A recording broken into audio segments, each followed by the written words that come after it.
दोस्तों, बिहार चुनाव जिस तरह का रिजल्ट आया है, भारतीय जनता पार्टी की अथक मेहनत का ये परिणाम है कि इस तरह का रिजल्ट आया है। और ये पहली बार नहीं है, हरियाणा में भी इसी तरह जो लोगों ने उम्मीद नहीं की थी वैसा रिजल्ट आया।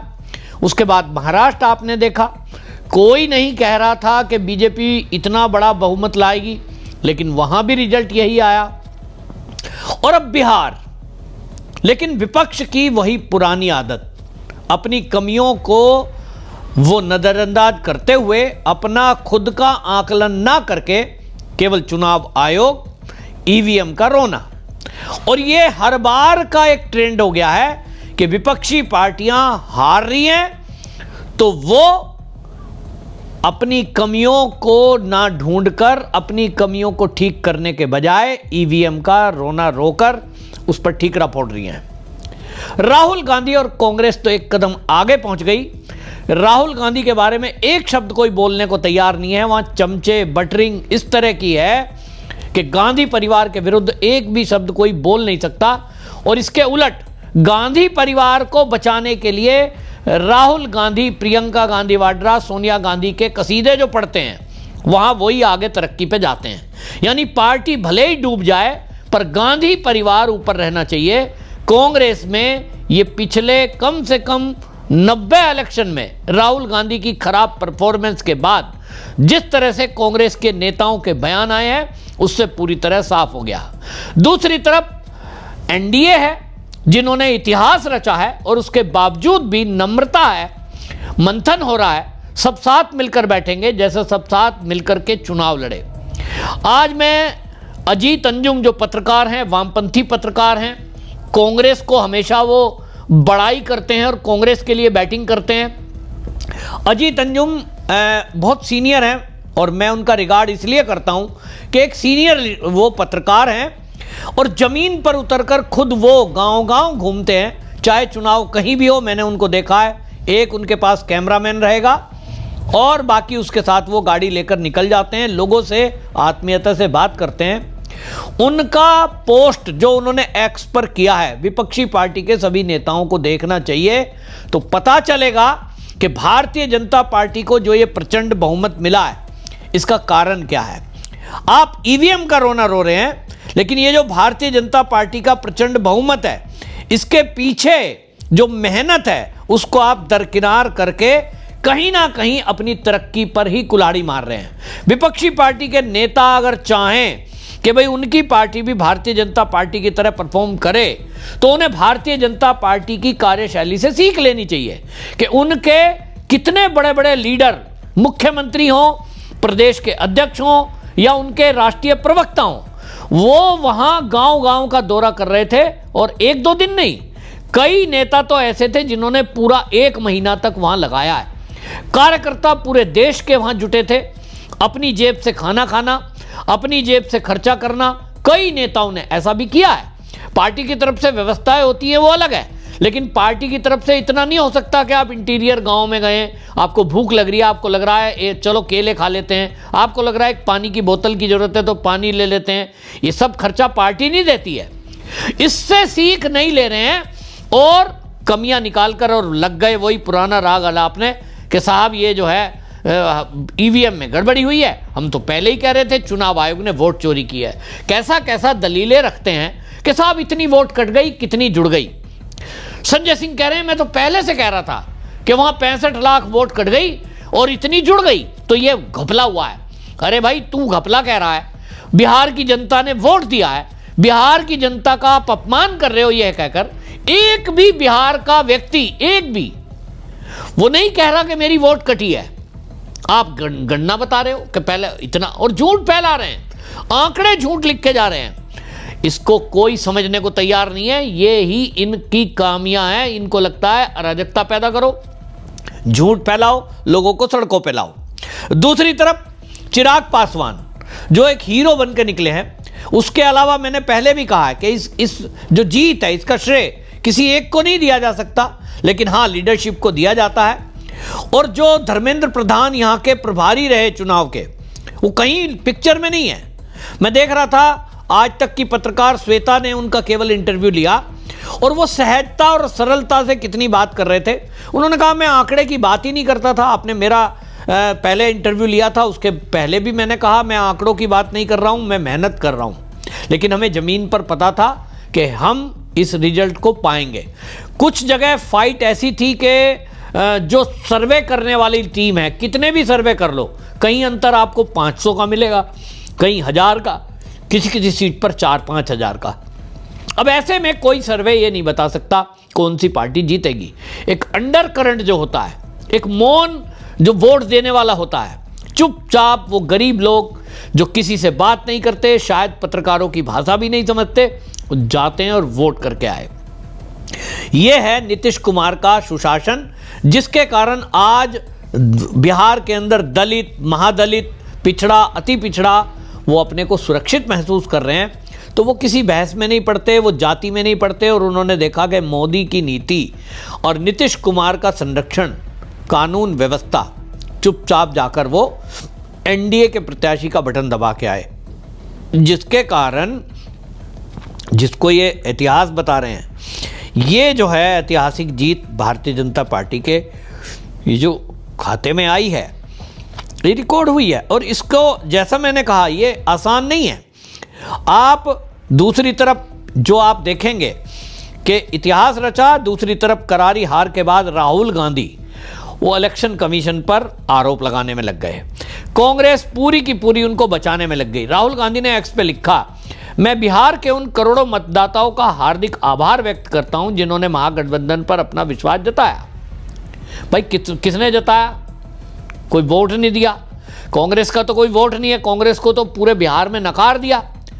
जो वोट मिली है वो तो वोट मिली है, जो मिली है लालू की पार्टी को मिली है। और लालू की पार्टी को क्यों मिली है वो तो खुल के कहते थे, एम वाई फैक्टर उनका है, और उसमें से वाई बड़ी संख्या में, मैं पहले बोल चुका हूं, मेरे को आप अगर लगातार सुनते हैं, मैंने आपको बताया था कि ज्यादा नहीं लेकिन 30% वाई माने यादव एनडीए के प्रत्याशियों को वोट इसमें करने जा रहे हैं। महिलाएं, चाहे वो यादवों की ही क्यों ना हो, 70% महिलाओं का वोट एनडीए को मिला। वो बहुत बड़ी ताकत बनकर उभरा, जिसके कारण ये रिजल्ट आए हैं। यादवों की महिलाओं ने भी दिए, मुस्लिम महिलाओं ने भी दिए हैं, जिनको सरकारी सुविधाओं का लाभ मिल रहा है। उनको पता है कि लालू की सरकार आएगी तो वहां तो बगैर रिश्वत के कोई काम होता ही नहीं है और गुंडागर्दी होती है। इधर नीतीश कुमार की सरकार है, आपने 1 रुपया नहीं दिया और आपको जो है वो सारी सुविधाएं मिल रही हैं। तो जो राहुल गांधी लिख रहे हैं, बिहार का परिणाम वाकई चौंकाने वाला है। हम एक ऐसे चुनाव में जीत हासिल कर ही नहीं सकते जो शुरू से निष्पक्ष नहीं था। भाई अगर तुझे पता है कि शुरू से निष्पक्ष चुनाव नहीं होना, तो फिर अपने प्रत्याशी क्यों उतारे, यात्राएं क्यों निकाली, तालाब में मछली पकड़ने क्यों कूदा, इतनी मेहनत करने की जरूरत क्या थी? पहले ही घोषणा कर देता कि भाई हम जो है बिहार का चुनाव निष्पक्ष नहीं होगा, हम अपना कोई प्रत्याशी नहीं उतारेंगे, मैं यात्रा पे नहीं आऊंगा, मैं रैली नहीं करूंगा, क्योंकि फायदा ही नहीं है। एक तरफ आप चुनाव के मैदान में उतरते हो, प्रत्याशी भी उतारते हो, खुद की यात्राएं भी कर रहे हो, मछली पकड़ने भी उतरते हो, सारे ड्रामे नाटक करते हो, और अंत में जब हार जाते हो आपको जनता नकार देती है, क्योंकि आप नेगेटिव पॉलिटिक्स करते हो। मोदी की मां को गाली देना, हिंदू धर्म, हिंदू सनातन का अपमान करना, आप सरेआम सावरकर का अपमान कर रहे हो, और आप ये सोच रहे हो कि देश के किसी कोने का ब्राह्मण आपको वोट दे देगा। तो ये आपकी मूर्खता है।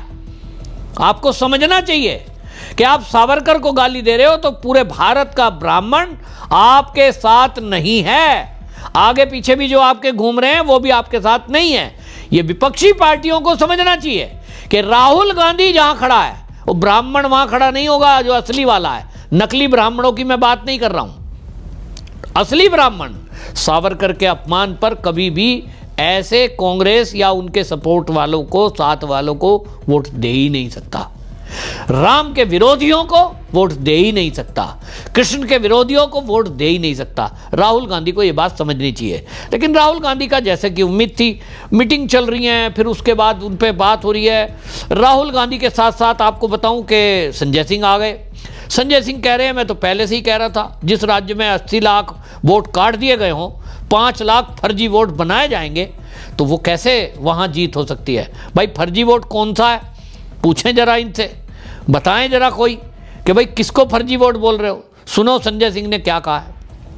देखिए, मैं आज से कोई नहीं, मेरे 2 बयान है, कहिए तो मैं आपको दिखा दूं। 3 महीने पहले और 10 अक्टूबर को फिर दोबारा मैंने इस बात को कहा था कि ये चुनाव हाईजैक हो चुका है, अब इस चुनाव का कोई मतलब नहीं है। और बिहार में जीत का प्रमाण पत्र एनडीए को पहले ही अज्ञानेश कुमार जी ने मोदी जी को दे दिया है। ये मेरा पहले का बयान है, 3 महीने पहले बोला था।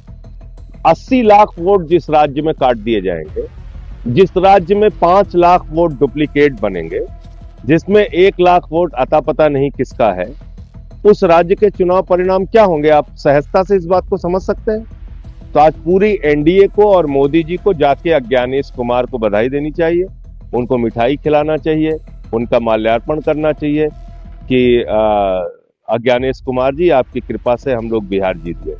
यही हुआ है। दिल्ली के अंदर 40,000 वोट केजरीवाल साहब की विधानसभा में चुनाव शुरू होने से पहले कट गए थे। दिल्ली के अंदर हमने मंत्रियों के घरों में जहां 3 वोट थे वहां 33 वोट पकड़ा, 25 वोट पकड़ा, 26 वोट, 15 वोट, 22 वोट, ऐसे ऐसे वोट बनवाए गए थे। जब अलग अलग राज्यों के लोग जाके दूसरे राज्यों में वोट दे रहे हैं तो क्या चुनाव हो रहा है? क्या चुनाव है ये? तो इसलिए ये तो पहले से ही घोषित परिणाम था। आज उसका इंतजार कर रहे थे हम लोग कि 14 तारीख कब आएगी और कब ये सब चीजें हम लोग देखेंगे। लेकिन बोल मैंने पहले दिया था। नहीं, देखिए, अब हम उस गठबंधन का हिस्सा नहीं है तो उस पर अब ये सारी बातें करने का कोई अर्थ नहीं है। हम 83 सीटों पे वहां चुनाव लड़े, उसके प्रचार के लिए भी गया और मैंने कहा भी था कि हम प्रचार के लिए जा रहे हैं, लेकिन अज्ञानेश कुमार ने जीत का प्रमाण पत्र मोदी जी को पहले ही दे दिया है। ये मेरा आज का बयान नहीं, इस प्रकार के बयान का मैं समर्थन नहीं करता। देखिए, ऐसा है, देश सर्वोपरि है। हम जो लड़ेंगे वो लोकतांत्रिक तरीके से लड़ेंगे। हम यहाँ कोई देश को तोड़ने की गतिविधि पैदा करें देश के अंदर, तो वो चीज ठीक नहीं है। हाँ, ये है कि कहीं अगर चुनाव में गड़बड़ी हो रही है उस पर हम आवाज उठाएं, लड़ाई लड़े, वो तो ठीक बात है। लेकिन हम यहाँ इसको बांग्लादेश बना देंगे और नेपाल बना देंगे, इसलिए थोड़ी हम पैदा हुए। देखिए, ये सारी बातें तो बिल्कुल जायज हैं कि एक तरफ प्रधानमंत्री जी और पूरी की पूरी बीजेपी दावा करती है कि उन्होंने आतंकवाद खत्म कर दिया, वो देश के ऊपर कोई भी आतंकवादी हमला वो युद्ध माना जाएगा। ये सारे बयान तो मोदी जी के हैं। तो अब तो उन्होंने जाके लाल किला, जो देश का गौरव है, वहां पे ब्लास्ट कर दिया। जैसे मोहम्मद का नाम आ रहा है, जो पाकिस्तान का आतंकवादी संगठन है। तो अब उस पर क्या करेंगे? प्रधानमंत्री ने तो अब तक कुछ बोला नहीं है। पूरी तरह बौखला गए हैं कांग्रेस के नेता, जैसा कि हमेशा करते हैं, चुनाव के बाद बचाव में उतर गए। जो अशोक गहलोत, जिनको जिम्मेदारी दी गई थी चुनाव की, टिकटों की, वो ना तो अपनी कमी बताएंगे और राहुल गांधी की तो बताने का उनके अंदर साहस ही नहीं है। तो बस कह दिया वोट चोरी हुआ है।